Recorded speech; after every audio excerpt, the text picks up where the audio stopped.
Owen's outside in the sun. Nice to see you, Owen.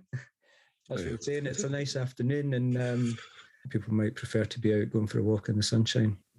So I'm glad you could join us. One of the things that we do, well, I think about it all the time, probably because I am kind of constantly searching for inspiration, is that's what Nomas means, roaming in search of pasture, and the idea of kind of constantly on the lookout for that sort of that new taste or that new inspiration from somewhere, and that's just a constant to what we're always doing. And I don't know if you resonate with that yourself as an artist, but one of the things that we're always interested in as well is looking at or listening to, well, both the kind of ideas that other people have. And I met, I haven't met Julia actually, other than online, because she's based in Newcastle. But it's a pleasure to be welcoming her today. I saw her work. She was showing a series of prints at Shieldfield Artworks in Newcastle. And I know the people that run Shieldfield Artworks, and so I'm on their mailing list. And so I'd only seen them online, and I was captivated first by what they looked like. I was drawn to that. But then once I read around the kind of ideas and the motives behind the work, I became even more fascinated. And because for this year, for Nomas, a lot of our work is connected to or relates to in some way a kind of socially engaged practice. And that obviously can be multivaried as well. But Julia's work seemed to really fit within that value. So I got in touch with Julia and said, would you be interested if we show your prints, take them on tour, bring them up to Dundee? And that's what we did. But they're in a kind of a slightly different iteration. They look slightly different the way we've presented them, and I'll let Julia explain more about that. I'm sure she will. But yeah, so the prints they were formed from tree rubbings, trees that have been cut down, and then she's taken a rubbing of the stump, what's left of the stump. And it was trees that were felled by the Newcastle City Parks Company, I think, and they were cut down to make way for new building developments in the area of Shieldfield in Newcastle. And these were cherry and plum trees in particular, and they were cut down just as they were about to blossom in 2021.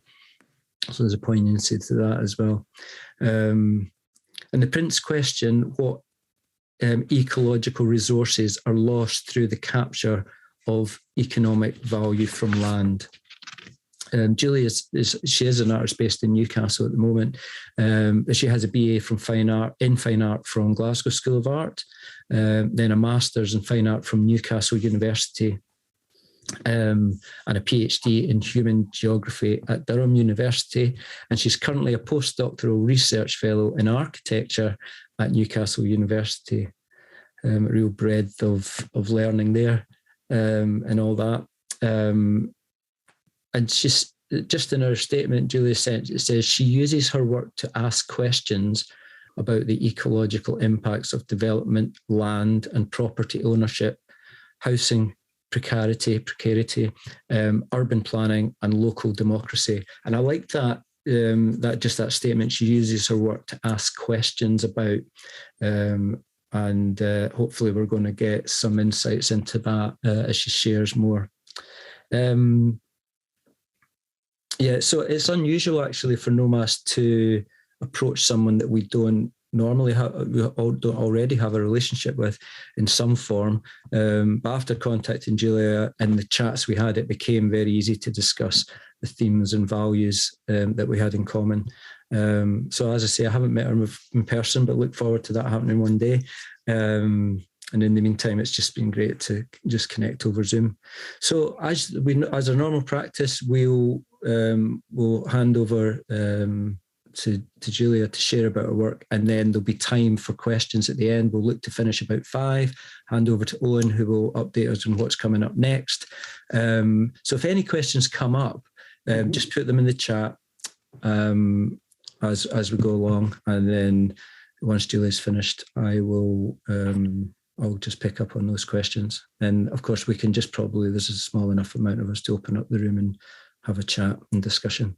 So yeah, please join me in welcoming Julia. Thanks, Julia. Thank you, and thank you so much to Cully and Nomas for the invitation, both to show the work up in Dundee, but also to have a chat to you guys today. It's a real pleasure. I'll just share my screen.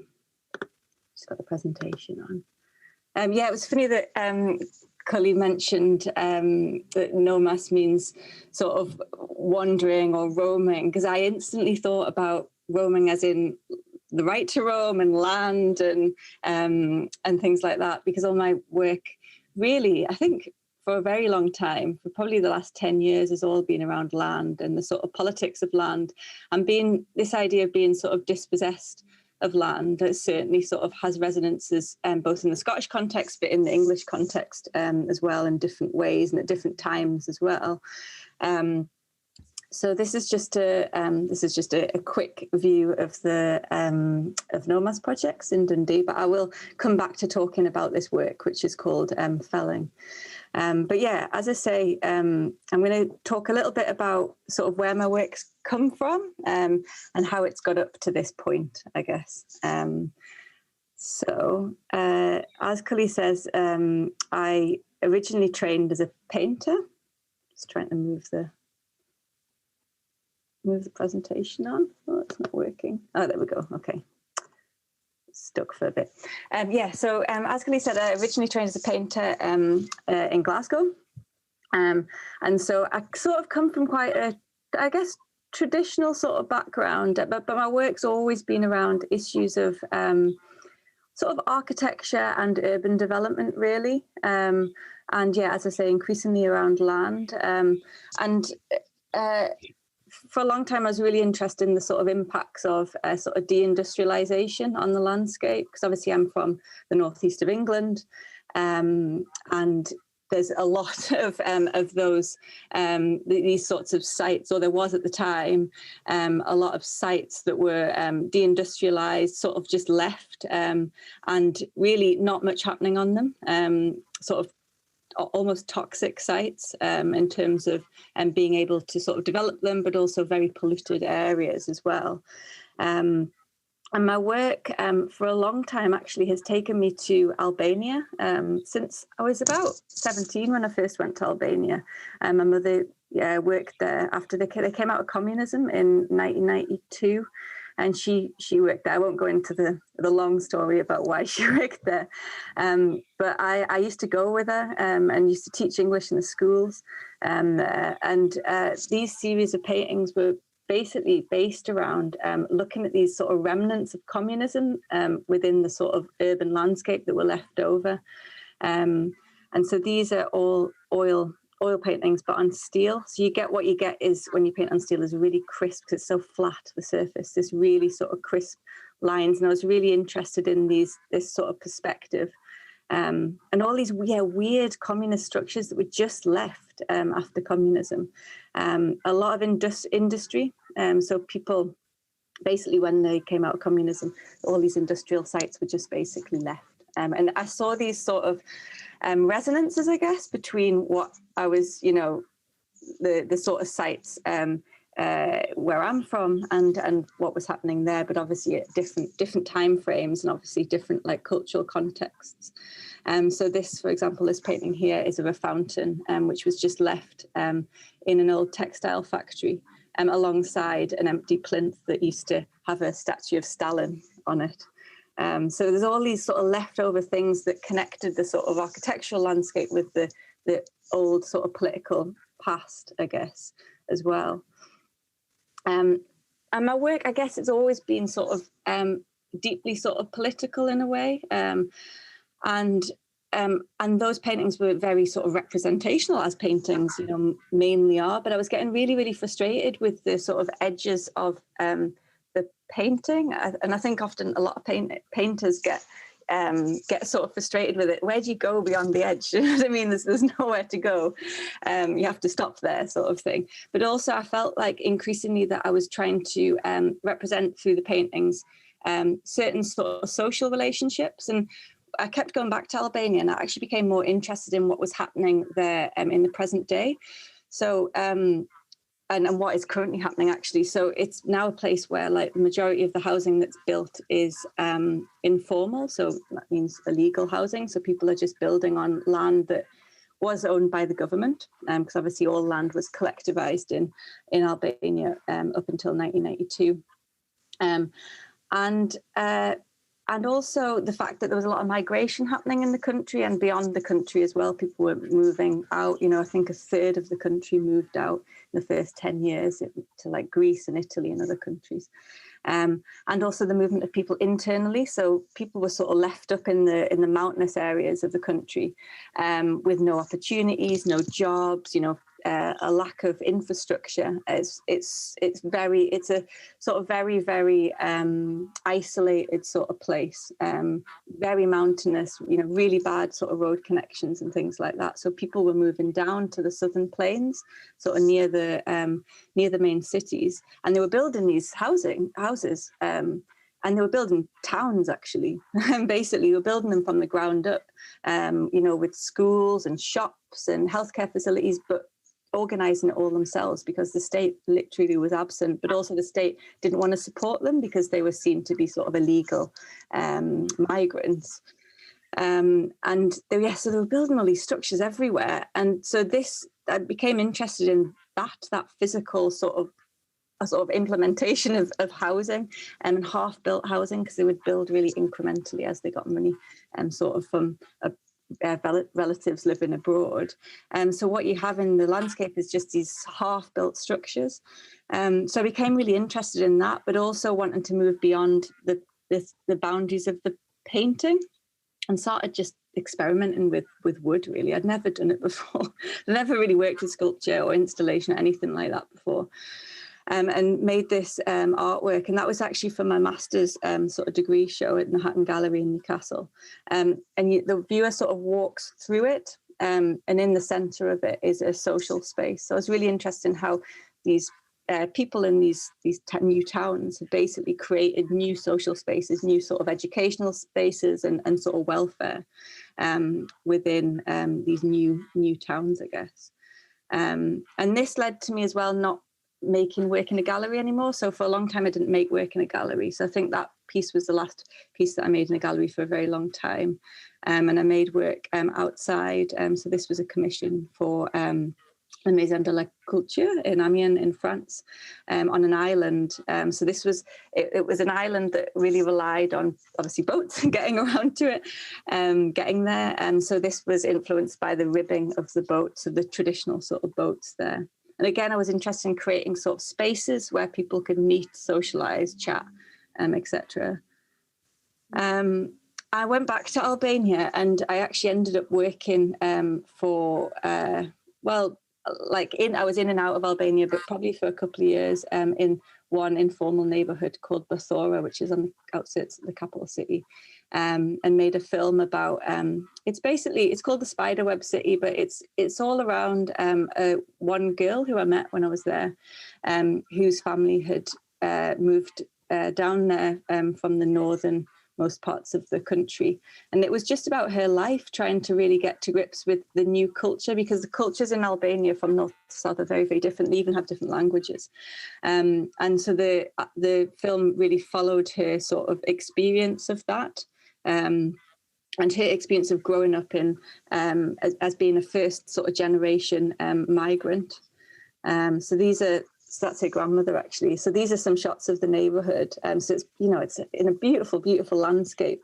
You can sort of see sort of half-built structures and stuff in the background. And in fact, their house, you can see there's these sort of metal steel rods sticking up, and that's basically because they're always planning for the next thing, so they leave the steel rods in place in order to think, well, if our family grows, we'll need another floor to the house. And it's a really sensible way of building, really, really flexible way of doing it, so they can quickly just add one. Well, quickly, I say quickly, it takes them a long time, but they can add more floors to their houses. And this wasn't just another still of a you always get invited to weddings and stuff when you're over there. This is a wedding. And then because I became really interested on all this self-build housing that was happening in Albania, I was like, why aren't we doing this? Why aren't we, looking at self-build as a way both of providing homes for like sort of low income, people on low incomes, but also as a way to build skills, build community, and build social networks as well, between people. So this was a project that probably lasted nearly a year, actually. And it was in collaboration with Crisis, which is the national homelessness charity, and Excite Architecture, who's a local architecture firm. And it involved working with members of Crisis. So these are people who are homeless, and that could mean, in a hostel or sofa surfing or on the streets, to train them up in design and build skills, and particularly joinery skills. And then over a period of sort of 4 months, we trained them up, and then we went on site and built this sort of prototype house. So it was called Protoho. And it was really all about sort of questioning, both the skills and the abilities of people that are seen as, potentially marginalized, although I don't really like that term, but, potentially physically or socially isolated in some way. But also thinking about how housing and the process of building can be used as a tool for building relationships between people, and, skills building as well. So Crisis as a charity, it was a sort of good fit for the project because they're all about sort of education and skills building. So they have in the Newcastle Centre, they have a woodwork shop there. And so all of this, equipment and was all set up for us to work there, which was great. So this is just like a picture from the training. And I think there was about 12 members that contributed, which is pretty good considering, people are very transient in terms of, coming in and out of projects, but also just, in terms of their lives, quite complicated sort of lives. And so it was great that we managed to, keep people throughout the course of the project. So that's this building it. And it was based on this Walter Siegel method of building. So it's a very simple method of building where it's like a barn raising. You build frames on the ground and then you raise them up and then you attach sort of long lengths to them. It's super, super simple. I mean, anyone could do it. So that's us on site there. And they really came together like as a team, and we all became like, really good friends together. And that we made a film and a publication as well as part of that project. And then once the building was open, it was open for 3 months. And it wasn't a home per se, it was an event space, but we used it as an event space to have sort of open conversations really about issues of housing crisis and, rising homelessness, because this was at a time, it was 2016. So this was at a time when homelessness was really rising as a result of sort of austerity and directly related to sort of austerity policies. But also, using the space to think about participatory alternatives.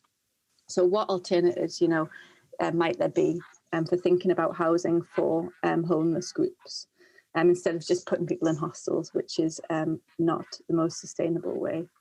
So that's just an event that we had in there. So there's a website for that, which is just protohome.org.uk. And then I was sort of quite reluctant to have this in a sort of more formal art context, because the artwork itself had actually, we dismantled the building and it went across the road to a community farm, local community farm. And then Baltic Centre for Contemporary Art in Gateshead contacted us to represent the work within the Baltic. And yeah, I was sort of quite against it at the start, because I felt a little bit like, this was a very sort of grassroots project, and then putting it in a sort of contemporary art context, and particularly in a place like the Baltic, which, is a fantastic space. But it's I would question the sort of people that go there, you know, whether the kind of people that like live in Gateshead actually go to a place like the Baltic. And I think, you know, we can have a conversation around art spaces and who goes to art spaces and things like that. And I think that for a long time, that's one of the reasons why I didn't make work in galleries, really, for that reason. So, but it was nice because we could, you know, present the work, but also expand on some of these issues around housing and homelessness. And get it out to a bigger audience, really. And so we presented the film as well there. And then since 2017, I've been working on like a long-term project, which was originally called Dwelling. And this is in this neighbourhood, Shielfield. So it's an estate which is right next to the city centre in Newcastle. It was an estate that was cleared in the 1950s, 60s. So it was like sort of terraced streets. And then they cleared it and built a sort of new council estate with like 4 high rises. You know, sort of typical council estate, really, that you see in a lot of places.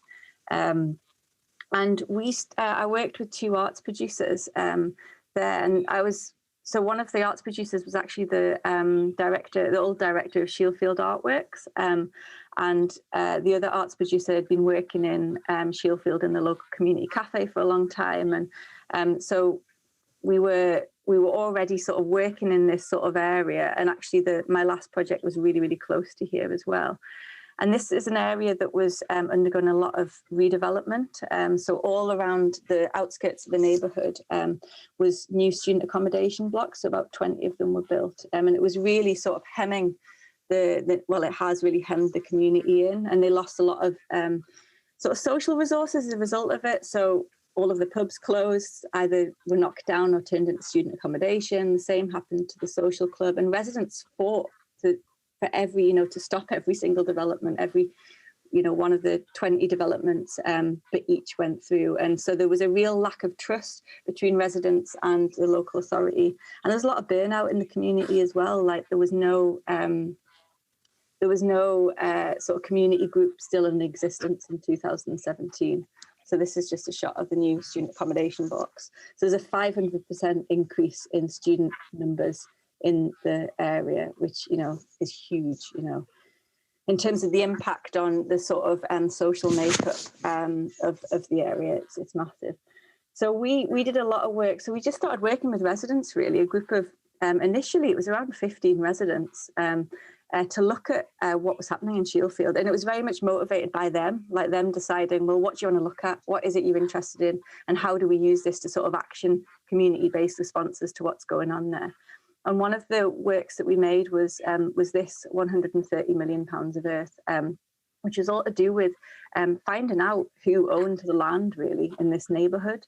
So we got on the land registry, and you can, obviously it's behind a paywall, so you have to pay £3 each site if you want to find out the owner and whatnot. But we did that for each of the 20 sites. So we found out the owner and the amount paid, if it was there, and the date that was paid for the land. So you can see, you know, varying sort of amounts, and increasingly as time went on, the land was getting more and more expensive. And so this is an area which is really close to the city centre, so land values are going up very rapidly. And then we produced this installation. So this is at Shielfield Artworks. So each of these little bricks that you see, so each of these models is one of the student accommodation blocks, basically, and each of the little bricks is worth £250,000. So the tallest blocks, I would say, student accommodation blocks represented, were the most expensive. That's where the land was the most expensive. And it was really, I think this project was quite important because it showed residents, you know, that it wasn't necessarily to do with the universities or the council, really. It was a lot of foreign money that was coming into the neighbourhood, but not actually impacting the estate in any sort of positive way. And the majority of it is offshore money as well, which is, you know, really, really interesting. And this was part of a whole, you know, little project that we did around looking at sort of who was responsible really for what was happening, and getting residents to sort of really understand that it's, you know, it's not just pointing the finger at the council, it's actually thinking about the wider sort of economic structures, which are global in nature, and how these global forces are impacting a really, you know, local area of the city. So that's just a close-up there. And we made the bricks. I made a lot of the bricks, which took a long time, but we also made the bricks through workshops and brick making workshops with kids and older people as well. So the idea of the brick as well is that there was a brickworks across the road in probably the 19th century. And before that, there was a clay works and a brickworks. And so it had that physical sort of connection to the area. And since last year, we've become a community group. So we're now run by residents, basically in a cooperative. So we did loads, like in the first few years, we did loads and loads. That's just one aspect of what we did, but we did lots of sort of collective learning and art projects and workshops, all looking at the issues of what was happening there. And then, so we became constituted as an organisation, Wellbeing Shieldfield, in last year, so about a year ago, actually. So it's a cooperative which is run by residents, and staff members are also residents, because that was the idea that actually we should pull away as sort of artists and arts producers. And we run these 3 programs in collaboration with partners in the neighbourhood. So we run a program called Flourishing Together, which is all around social and educational opportunities in the area. The Shieling program, which is part of one of the main things that my work feeds into, which is all around looking at issues of land and urban development. So this idea of shieling, you might have heard of it. It might actually be a Gaelic word. But we have a lot of shieling sites in Northumberland as well. So a shieling site, if you don't know, is a place where people would graze their animals during the summer months, normally on higher ground. And what they do there is that they would build, temporary sort of little homes for themselves, and just out of whatever was lying in the landscape, such as turf and heather and peat, whatever that might be. And then live there. And so it's it was thinking about this almost like nomadic lifestyle. But yeah, so that was the idea of shielding's been really important to this to the whole organisation, but to this programme. It's about rethinking about our connection to the land, but also thinking about how we can grow better spaces from the ground up, and using the local skills and the local materials that we have there in that locality, as opposed to externally. Because, as I say, there's been a lot of external money and external forces happening. So how do we sort of create a sense of agency within the community? So we run a food growing programme as part of that. And we're currently building a public space strategy as well. Because the urban environment is pretty degraded. Is that a word? Degraded. And then the Shieldfield Youth Programme, which is, as it says, so it's youth programme that we run with the New Bridge Project, which is an arts organisation in the area as well. So that was one of the main things that people wanted. And when we first started the project, which there was absolutely no youth support. So that's really important. And that, again, is led by young people. They're the ones that shape that programme. So this is just a picture of us, example of one of the things that we do. So we take trips to neighbourhoods which are facing similar issues. So this is Gresham in Middlesbrough. And we have a zine, a community newsletter called Shieldfield Wave, because everyone waves at each other on the street as they pass each other. And this is just one of the workshops that we did all around shieling and how we think about architecture from the ground up, and like a sort of shieling vernacular almost, a Shieldfield vernacular almost. So Shieldfield was a shieling ground, hence its name, Shieldfield. And so that there is that sort of historical connection there. And this is one of the newest projects that we've done, is working with the artist Sarah Cooper to develop a wildflower meadow in the footprint of one of the old water mills that used to be there. There was a beautiful Dean that used to run just near to these buildings. It was meant to be a beautiful place which got filled in to make way for the railway and now the motorway. So this was thinking about reconnecting to the past, really, and to sort of a sense of the ecological past that we've sort of lost, I guess. So that will hopefully bloom this year. And that's us in the community garden. So we work with Shieldfield Artworks on a community garden, but we also plant in public space as well. So that's us washing the lettuce to eat. And then this is a car-free day celebration. So we do loads of different things as part of that programme, and that's us planning our public space strategy. And then we also disseminate our knowledge through sort of booklets as well. So we have a community seed bank. So we have a booklet about how to save seeds. And we're, one of the newest things that we've done is a sort of community planning companion, which is about, teaching people about how to understand the planning system, because that's, one of the key things that has gone wrong in this neighbourhood is people not, being able to get to grips with something that is often quite complex. And then this work, again, is very much about land. So this was a commission for Lancaster Arts, and they're an arts organisation based at Lancaster University, and they commissioned me to make a new piece of work basically about the land of the campus. So because I'm really interested in the sort of how we think about land as not just present day land, but how we make those connections back to how land use has changed from the past to the present and to the future as well. I was really interested in how this land had transformed. So Lancaster University is a campus university. So it was built on agricultural land in the 1960s, I think. And so I was really interested in the historical roots of land and land ownership there. And I found out that this land had been enclosed in the early 19th century. So fences were put up basically on land that was once commonly used. And obviously it wasn't commonly owned, but it was commonly used, meaning that, as a landless sort of farmer, you would be able to graze your crops, graze your sheep, and forage and things like that on this land without owning it. But then this particular area was enclosed in the early 19th century. And so that meant that a lot of landless labourers and farmers lost their ability to be able to live. And it caused a lot of movement in England anyway, from the countryside into the city. And because the way of life was no longer, it wasn't, that sort of way of life was no longer sort of possible without access to common land.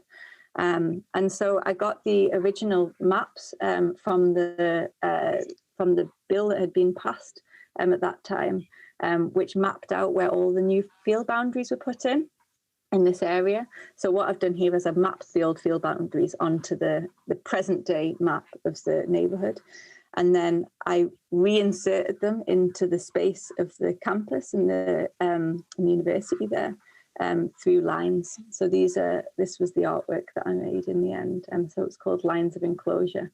And so I physically wanted to remap those for people not only to think about, well, how has this land changed from agricultural land to now its sort of educational uses, but also, what was lost as a result of it being enclosed as well, and what relationships were lost, what social and economic relationships were lost in that process of land being taken from people, basically. And then, yes, you can see they go all over the campus. So it was only there for a month. So they were chalk marked, so they weren't going to stay forever.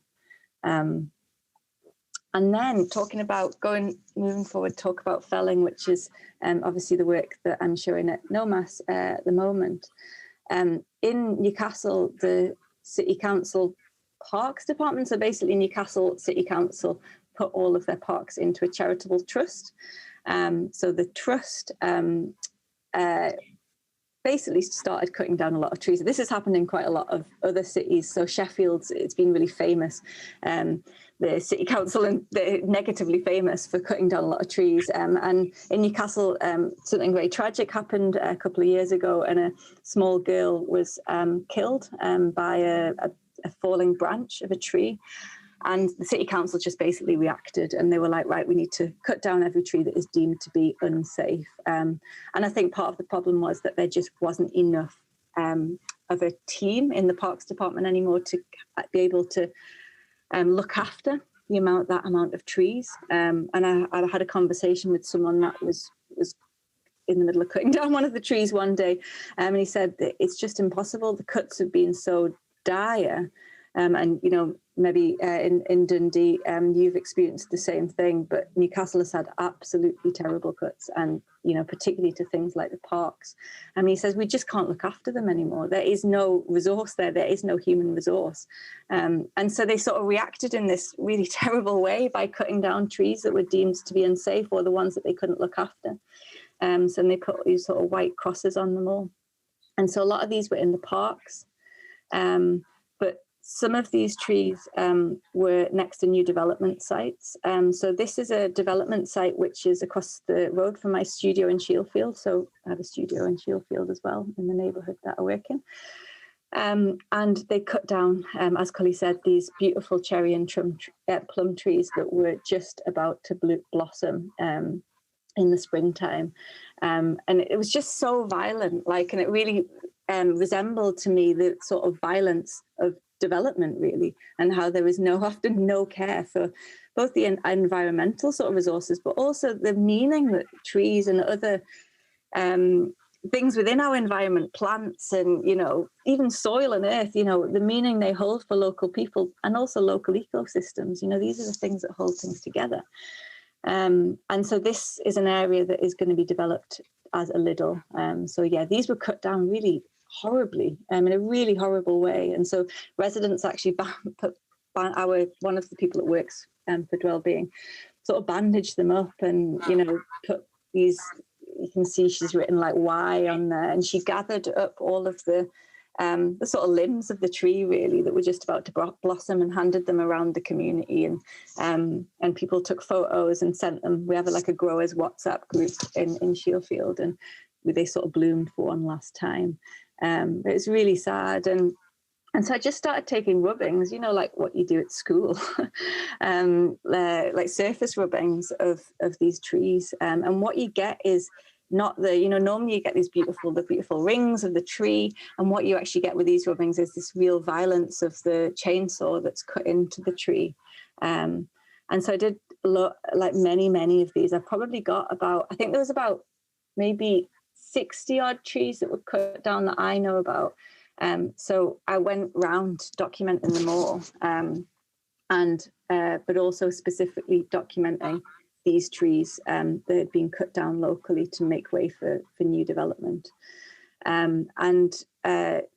These were made into screen prints, and then they were exhibited on the outside of Shielfield Artworks, which is facing, so this is the nice community garden. You can see it's all flowering lovely, and all the plants are coming up really nicely, but you can see opposite, this is some of the new student accommodation, which has caused a lot of this, you know, these development pressures, and caused a lot of the natural resources to be taken away from the community. It's really sad. So yeah, it's another shot. And then they were shown inside as well. And the central image is actually a poplar tree, which is about 2 meters in diameter. It was absolutely huge. And there was a few of them that were cut down because they were diseased, and they had huge sort of holes in the middle. So you can see these holes, and you can start getting a sense of these from this image, this sort of violence of the chainsaw that I was talking about before. But yeah, this is a huge tree. It's so sad to see it just lying on the ground. That's not a very good image. So this is it in Nomas in Dundee. I think it works quite nicely because especially when it's sunny. And, you know, we live on the East Coast. It's much sunnier than the West Coast, isn't it? So we get far more sun than if you lived in Glasgow, for example. But yeah, so these are, it's really nice with the sunshines. You can see, you know, because you get that shadow on the back wall there. And these are vinyls just on the wall. And you can see here. So at the bottom of each of the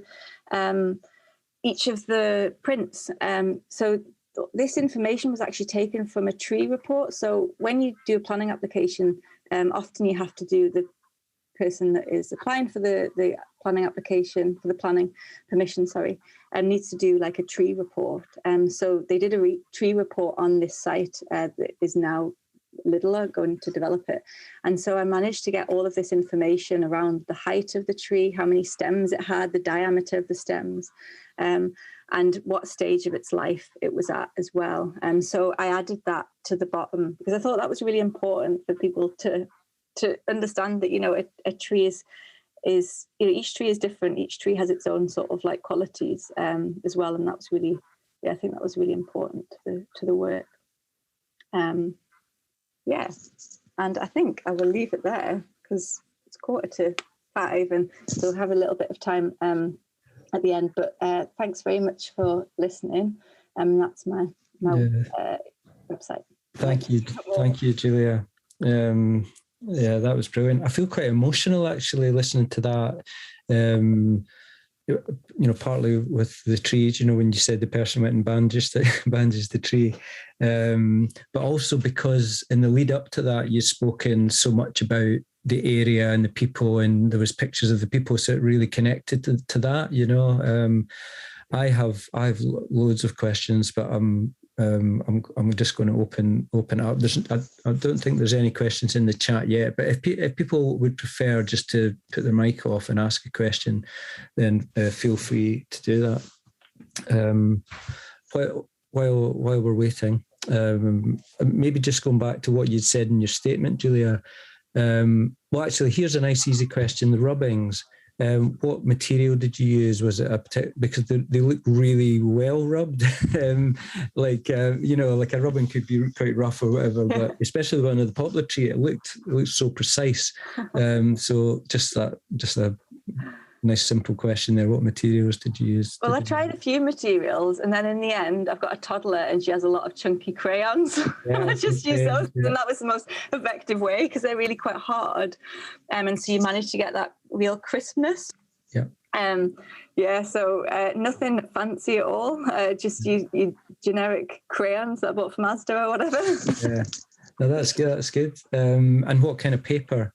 So I did use, so that was quite important actually. And I did use Japanese paper because it's thin and very strong. And so that I actually that was something that I did spend a bit more money on because that's really important, because otherwise it does rip. And especially they're often not real flat surfaces either.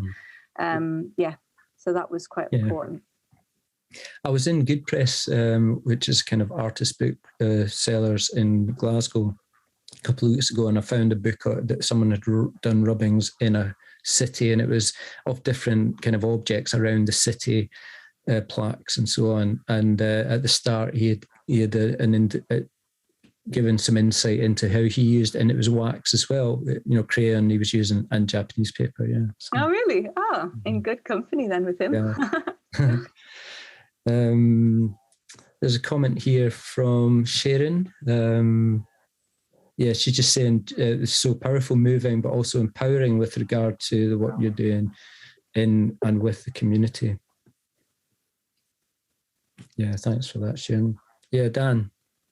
I'll come back to you, Chris. I just saw Dan's hand first, all right, and then Chris. Sorry to sneak in there. Thank you, Julia. That's really interesting, and there's something quite beautiful about the pieces that are up in the Nomas windows, and that's, I guess, where my question is heading: is what for you is the role of the aesthetic in these types of work, where because I didn't know the story behind the pieces, I initially was pleased with how they appeared, and then to hear the story, it's a bit jarring and dissonant to realize those lovely parallel lines are actually chainsaw cuts. And so, I wonder how you think about the role of the aesthetic in the presentation of it. Yeah, it's really, really important. Like, obviously for like a long time I've been doing, like, I would guess, very deeply sort of participatory sort of community sort of led work. And I'm sort of coming back round to the sort of the importance of the aesthetic really as a sort of a way, I guess there's the emotive, aspect of it, but it's also as a way for people to be able to see an issue differently. And I think that's really important, and I think that, when you have, when you use particular visuals and particular sorts of or types of aesthetics in a particular way, suddenly it has that impact on you that the spoken or the written word might not have. And I think that increasingly is becoming important. And I think that's, probably why my work is going back into that in a little bit. I haven't done gallery work for a long time, and I have started doing it a bit more. And it's because the potentials to create work which is more aesthetically challenging is there. And it challenges the viewer in different ways, I think, as well. I think that's really, really important. And showing those works, being able to show those works when I originally, put them at Shieldfield Artworks opposite this student accommodation was really important as well, because there was obviously that tension between, the stuff that is lost as a result of development and the development of which, eventually takes place, which is often poor quality and has no real relationship to the environment, the local environment at all. So that was important initially. Thanks, Dan, for that question. There's a question in the chat from Patrick, but I'll come to you, Chris, first of all. Do you want to unmute and ask your question? Thanks, Julia. Are you aware of about 20 or 30 years ago, the artist Castle in Germany documentary exhibition, the artist Joseph Beuys found the artwork.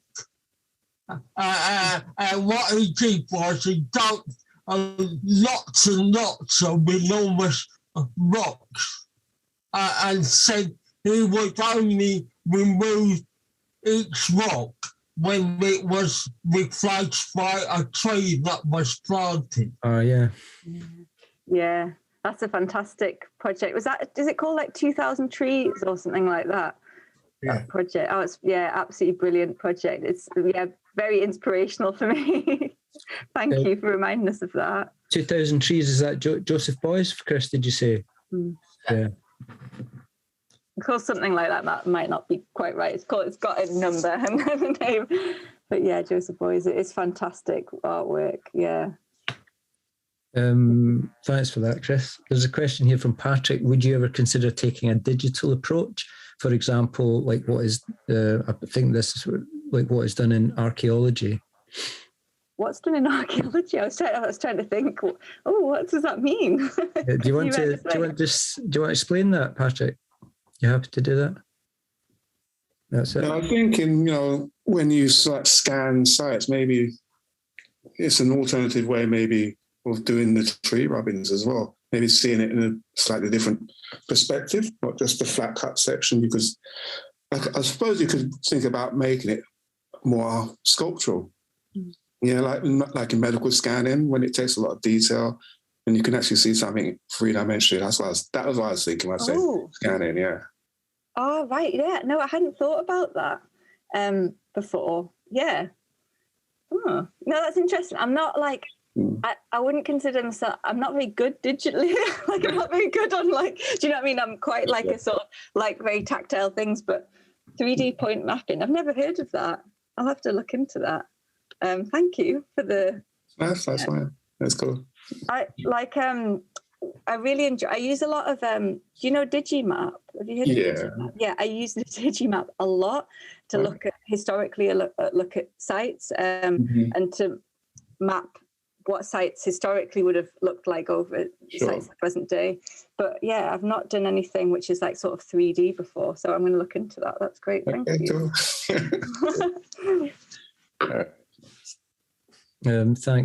Thanks, Patrick. And I see Dan's put the link to the Beuys piece, 7,000 oak trees. 7,000, yeah, not 2,000. Yeah, There's a lot of oak trees. They planted them, I think, didn't they? And Julia, when you said, just in your statement, going back to that, about using your work to ask questions, and a lot of art does that. And I suppose what I'm often interested in that is when it goes beyond. Because I think it's maybe, I know questions aren't always easy to ask, ask a good question, ask the right question, but sometimes it gets people thinking, but sometimes then nothing happens. And I think what you're doing obviously brings that to reality in terms of, particularly in the community, even the fact that you have studios in the community and all those projects, you know, with the gardens, people making the bricks, the workshops, just that connectivity. And then in comparison to then put it in the Baltic, and that question of, okay, if it goes in there, then what? And of course, it will reach a different audience. And that's sometimes where, you know, when we look in a White Cube gallery, it's often a kind of disinterested engagement. You know, we've got the luxury just to go and kind of stroke our chins and think about it, and then maybe not do anything, or maybe be inspired and then go on to do. So I suppose the question was then, there's clear impact in terms of the community and working with the community, and that relationship always to the point that you're handing it over to them and saying, what do you want us to do? But is it going in the other direction in terms of the council starting to pay attention and thinking, oh, right, well, we'll now start to change what we do in terms of who we sell the land to, development, and that kind of politics as well? I just wondered if your work takes you into that. Yeah, it definitely does. Yeah, I mean, like we at the start, we had like a very, well, I wouldn't say difficult relationship with the council, but, you know, because residents really had lost a lot of trust, like in the council, you know, we were also, you know, the same. We were like, you know, you've had a role in this and all the, you know, the change in this neighborhood. And, you know, it's not like they don't go to like international property fairs to sell city land, because they do, and they all do, all of them. All councils, you know, even the ones you don't expect to, they go international property fairs and sell. And that's why you get a lot of offshore money being invested. So, you know, they definitely have a role to play. But the other sense of it, we did loads of interviews like for a piece of research with planning officers, and asked them, you know, about what had gone wrong there and the process and all of this. And, you know, they didn't believe what they were doing. Like, they didn't believe in it. They themselves were stuck in this system that they didn't believe in. I just felt so sorry that we had got to this point in terms of a system of planning and urban development in which, you know, the people who are, you know, sort of implementing it in a way, the planners don't agree with the decisions that they're making. And they themselves feel like they've totally lost control as well, whether that's because of, you know, the promise of financial investment in the city, and the pressures put on planning departments by like economic development departments in councils. That often happens. But also these tensions, you know, because they're, as planning officers, they have a role, they have a public duty, and they understand that public duty, you know, and they've all been taught at left-leaning universities, you know what I mean? And then they come out and then they have to exist in this world that they don't agree with. I mean, it was just devastating hearing what you know, that basically everything that they'd led to believe is untrue as soon as you step inside a job.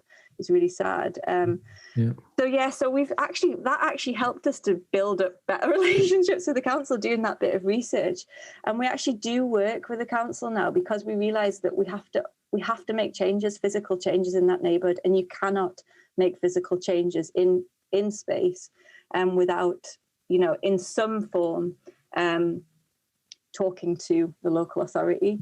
Yeah. So one of the things that we're doing at the minute is working with them to make Shielfield a low traffic neighbourhood, because there's a lot of through traffic in the neighbourhood, but hardly any, very, very low car ownership. So there's a lot of people using it to get through, you know, from A to B. And it's causing a lot of issues. So we do work with them at points, and obviously the public space strategy we're building, we want that in policy. So, and that means that we have to engage with the council, because if we want to get it into any sort of policy and make it actually happen, then we have to do that engagement. But then, and then the art world is another beast altogether, isn't it? I mean, it's very still much like has its roots in, you know, a creative project, and we obviously have very good connections with local arts organisations and stuff like that. And actually, you know, talking about big organisations like the Baltic, you know, I often complain about them because they get so much money from the Arts Council. I think they're the best, most well-funded arts organisation outside of London in England. But they actually are very, very supportive of our work and have supported us to make work in the past and things like that. So so there's always a bit of a tension. There's always a two-sided story. Yeah. Do you have, just when you're dealing with these different things, if your background obviously was in fine art painting, and then there's been different things that you've studied and researched, across different disciplines as well.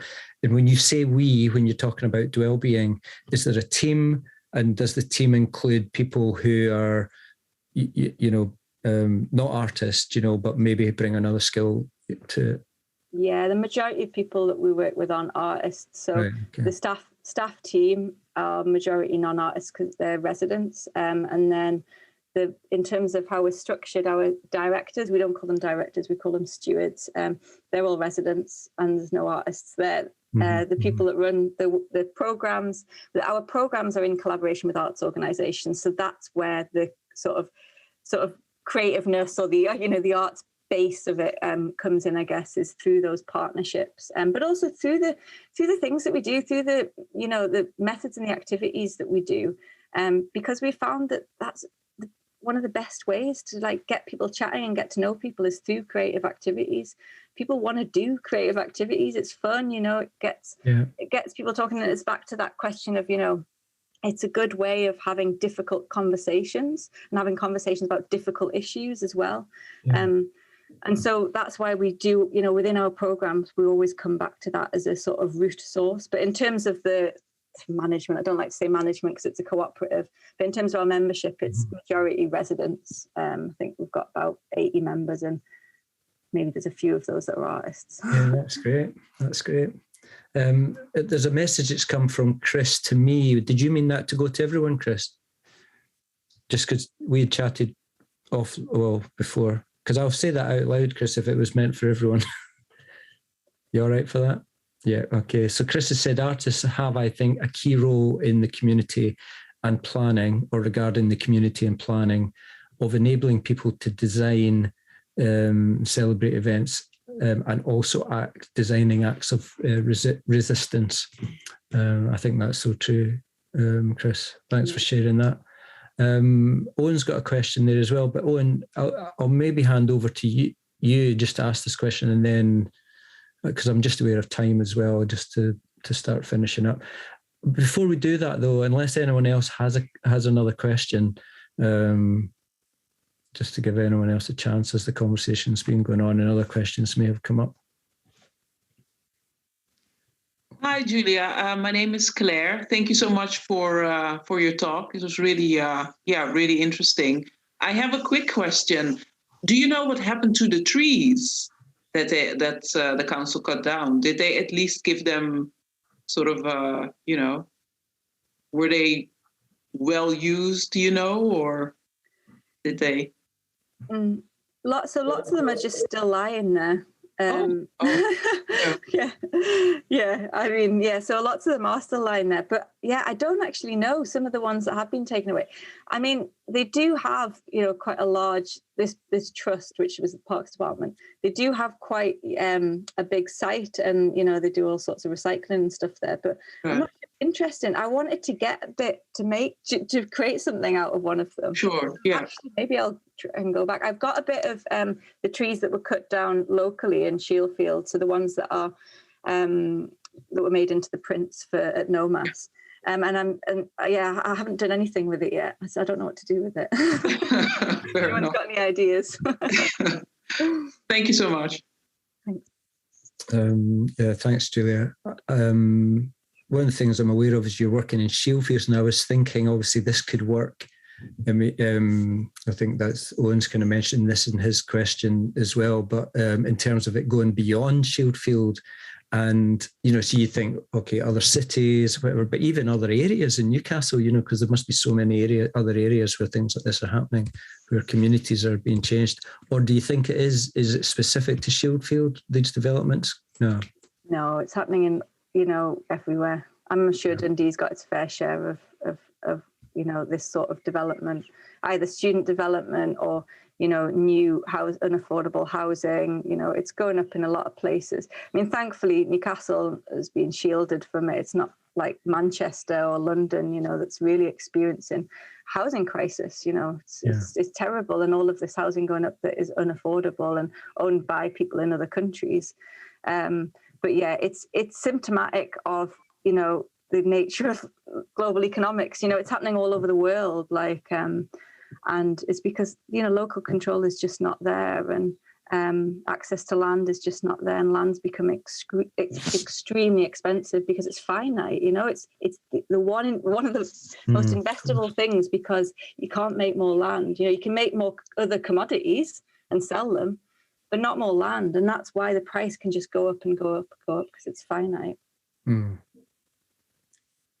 Yeah, thanks, Julia. I'll hand over to you, Owen. Hello, Julia. Thank you. Thank you so much for your talk. And thank you, everybody, for participating as well. I just quite emotional as well, like, as you were saying, and I feel it when I walk past this show, but I'll talk about that in a second. And I think, I suppose, underneath my question was that idea of the UK has had a big history of being quite pioneering in lots of areas, you know, from the Industrial Revolution onwards.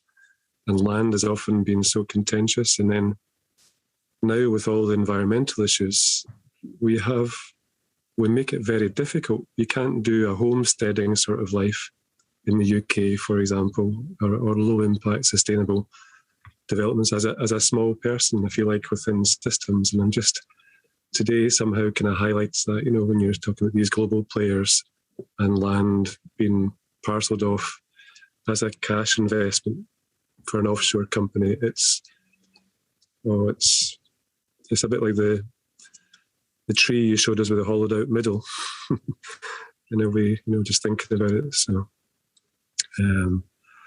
but I don't know if, I mean, it's time's going on, so I'm conscious maybe it's a conversation we could have ourselves afterwards, unless you've got a short thing that you've got a view on that. Well, yeah, I mean, yeah, it's extremely difficult to do alternative things. In Scotland, far more interesting things are happening, you know, in terms of the community land movement. It's really quite exciting to see what's happening in Scotland. In England, it's a totally different conversation. We don't even have right to roam, you know. But yeah, it's like, but equally, you know, it's the access to land. You know, it's the land issue is really key. We cannot get access to land. The land is very expensive, et cetera, et cetera. But there's movements, you know, there's a new sort of, a new movement around sort of community-led housing and community land trusts as well, which is sort of coming up and putting land into community ownership and trusts, you know, so so housing can be affordable sort of in perpetuity and stuff. So there are rumblings and stuff, but at the moment they're quite small scale sort of examples. It's like thinking about how you network up those. And Scotland's doing a great thing because they're doing it through policy, you know, and they're doing it on that higher sort of level, whereas England's just nowhere near in terms of its land policy and being able to support communities to access land. So yeah, there's lots of good examples, I would say, in Scotland, not so many in England. There's a few good examples. Community land trusts are very interesting. There's a few good urban ones in London as well, which I think that's the most exciting thing that's happening, to put a positive spin on the whole thing. Yeah. Thank you so much. That's, even just to hear that is helpful in itself. Because I often feel quite worried and disempowered when I think, how can I improve our lot without causing problems in another area of life. So Julia, again, thank you so much for an in-depth talk. Like I was saying earlier, I feel sad when I walk past. They're lovely works, but somehow the text underneath is like an obituary when I go past the windows, and a memorial, which of course they are. And I looked up kind of forensic anthropology, and I couldn't find anybody that was doing it from a kind of environmental perspective. But it feels like, to me, you've got victim photographs here in the window, and there's a sort of have you seen this person kind of idea that's there when I walk past the prints. And to hear all the backstory today makes that all the more resonant. And just the small text, which is not so visible in these photographs on the screen. But it's very much the case. Let's see if I can just go through these as well. Have you got full screen on at the moment? We're seeing your whole thing. Yeah. Okay. Is that any better? It's just coming. Yeah, that's better. Okay. So each of Julia's prints have got the text that she mentioned from the planning reports, just at the foot of the artwork. But it just kind of, I love trees. I'm a bit of a tree hugger personally. So when I when I go past these, it's genuinely upsetting. Of course, we've had 4 big winter storms in Scotland, which have taken down huge amounts of forest around Dundee, which I didn't realise how much I appreciated at the time. But here's a quote from 1978, 44 years ago. And when I was looking at your work, I was reminded of Agnes Danes and the kind of contested land kind of issues that she brought up in Manhattan. And this is from the Book of Dust. And she says, our cultural explosion, our vast numbers, our technologies and the resources we consume create imbalances affecting all other life forms on Earth. Genetic evolution of these life forms much slower than our cultural evolution and cannot keep up with the changes we have created. Damage has been done to the Earth, the environment, human principles. And we're accelerating our own extinction by this unchecked growth processes. I thought, this is 1978. You know, it's just how much, if it was acute then, how much more so is it now when we've got the kind of full whack of globalization? So these very reductionist prints embody so much resonant emotion to me, you know, and the modernism that's kind of in the architecture and the wood and the sculptures that you produce seem to kind of quietly contain the kind of emotion behind the pieces somehow as well.